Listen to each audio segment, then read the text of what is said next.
So, hi, welcome to LTU Amateur Hours podcast. Today we have Meghan Chapman with us. Meghan, tell us a little bit about yourself. Hi, my name's Meghan Chapman. I'm a junior majoring in industrial design at LTU.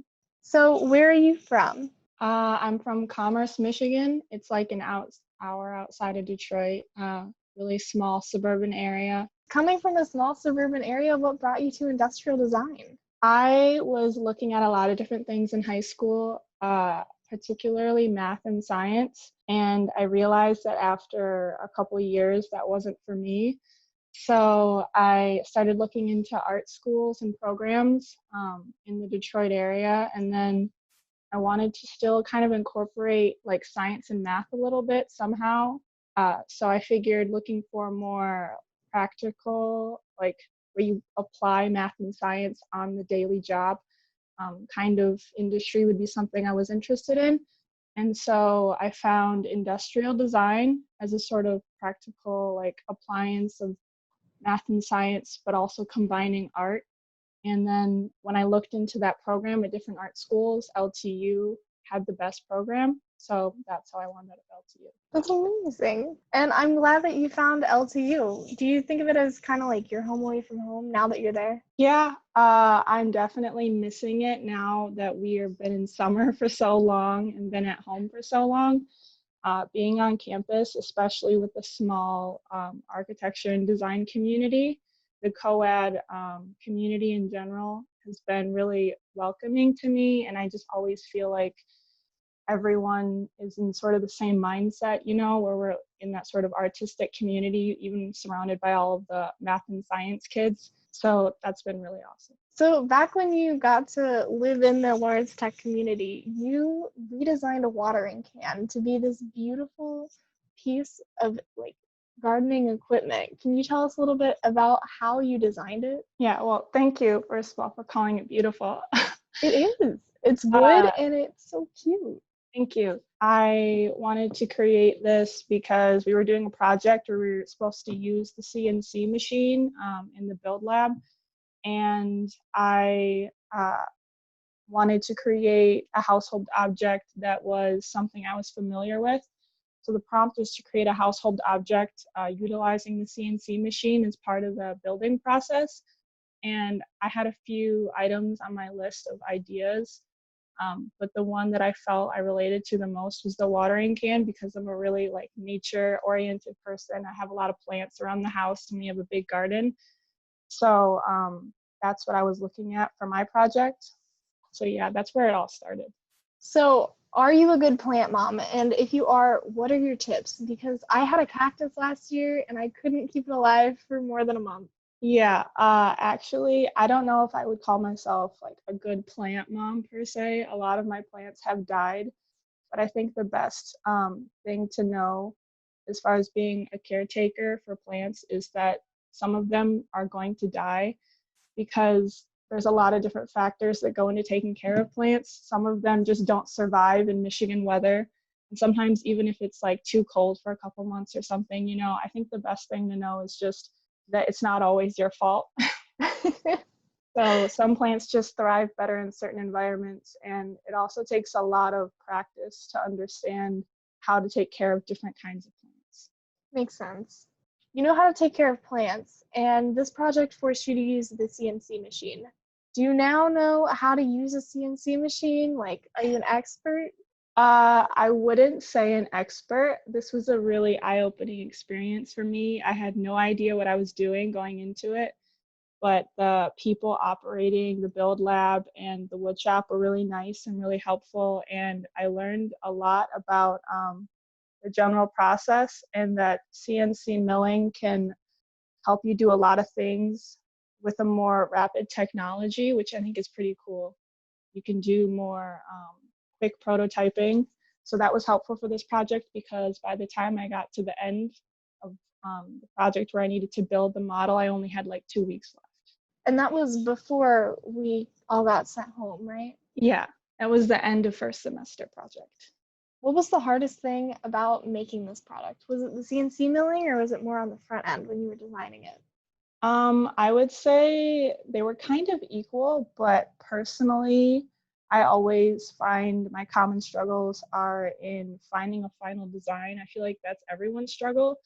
But for this project in particular, when I had the restriction of trying to use the CNC machine, I was thinking to myself that I needed to make it as simple as possible because I'm personally not super experienced in building things with wood and machines. So I wanted to create something with a simple geometry so that I could do it quickly in time for the deadline. But I also wanted it to be beautiful. So that was a struggle for me because I started out like I always do with very organic, complicated designs that are just like not feasible in the real world, quickly at least for like a simple sophomore year project. And so trying to refine that to like a simpler design that I could actually build myself was the challenge. Well, you did a great job. It really is beautiful. I'm trying to make a kitchen garden and I wish I could water my plants with it. Thank you. Yeah, kitchen gardens, that's something I've thought about, but as I said, like being a plant caretaker, I find that the biggest struggle I have is just maintaining the livelihoods of my plants because I feel like I try to learn as much as I can about each plant, and as soon as one dies on me or I struggle to take care of it, I just get so heartbroken. So like having all those plants, I feel like they're harder to take care of when you're like have those vegetables and stuff in your kitchen. I'm just gonna get a mint plant because I've heard they're indestructible. Yeah, that sounds like a good plan. So, what was your biggest setback with this? Like when you were working, what was the hardest thing you had to overcome? I would say the learning curve with using the CNC machine and planning that out because we had some of the people from the build lab and the wood shop talk to us about how you prepare your CAD files in order to have them CNC'd. But that was a learning process for everyone in the class. But I think for me especially, that was a bit stressful trying to plan everything out and um, have it all prepared because there's a lot of technical details that I just wasn't used to preparing. What were some of those technical details? When we were working in CAD, so the CAD we use is Rhino, and that's something that I just got into this year.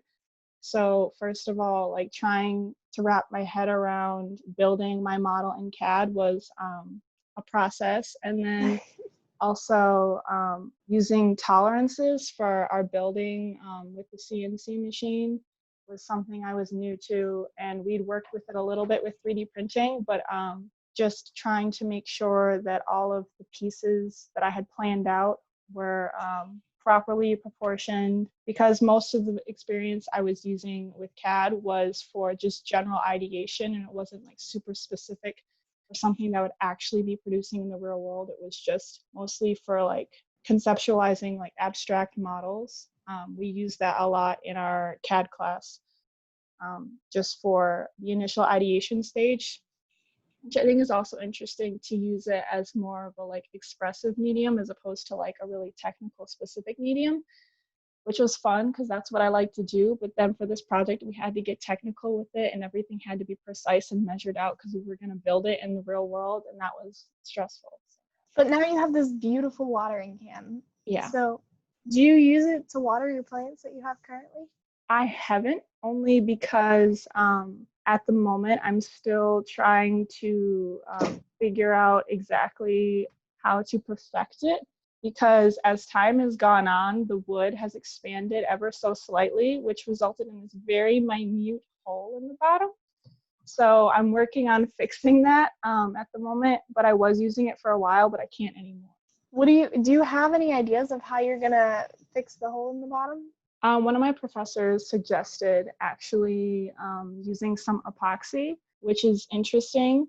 I've never worked with it before, so I'm gonna have to do some research into that. And I think I've heard that sometimes things can get a little dangerous, so that's also interesting. Dang, I've never worked with epoxy either. So when you figure it out, please let me know. Will do. You worked so hard on all of this and you made this beautiful project. What is your favorite part about designing and why? Well, as an industrial designer, I like to think that my future going forward is going to be centered around helping people and being able to create objects that make people's lives easier. That was initially something that I really liked about the idea of being an industrial designer. Um, so I like the idea of being able to help people, but also put like my own creative spin on personal objects and like everyday household objects. Because I feel like a lot of times people take things for granted when certain objects are really well crafted and like can have multiple uses or just have a certain function they do really well and are also really beautiful. Because I think there's a lot of objects that are useful but kind of boring looking. So making sure that something is functional but also very aesthetically pleasing is, I think, like a really unfulfilled spot. And then you're a really young designer, and the whole reason why you went into design is because you want to help people. Do you have any advice for future young designers? For future young designers, I would say to try and surround yourself with other artists that inspire you. In real life is the best option, but like right now with quarantine, I know that can be difficult sometimes. So what I've started doing the past couple of years is following a lot of people on social media, and especially Pinterest and Instagram. I found a lot of designers and artists that inspire me, and people specifically that are just a few years ahead of me or like a few steps ahead of me in their career. So I feel like I have an idea of how I can keep pushing myself to move forward with my career and like have goals to move towards, and keeping a positive outlook, I think, on like where your future is headed is a good idea. Keep on practicing as much as you can, like every day, whatever you want to do, no matter what it is, try and do it as much as possible, because when you practice something enough, it becomes a good habit, which can help you to have a successful career. This watering can, I love it, and I want to see all of the rest of your works. Where can everybody else go to see all of the rest of your works? My LinkedIn, where I have all of the experience that I have, like the skills I'm trying to work on right now that I'm learning in school and honing on my own time. So I don't have anything particularly published with all of my works, but I'm working on a website, so that will be available. And my Instagram, that is my somewhat personal, but also I try to put some of my art on there sometimes, is _MEGHSS. Awesome. Well, I will make sure that I follow it after I finish this podcast, and everybody else should go and follow it. Thank you for taking the time to talk to us today. And if anyone wants to go and see your watering can, which they definitely should, it'll be at the DCDT all of this first semester this year.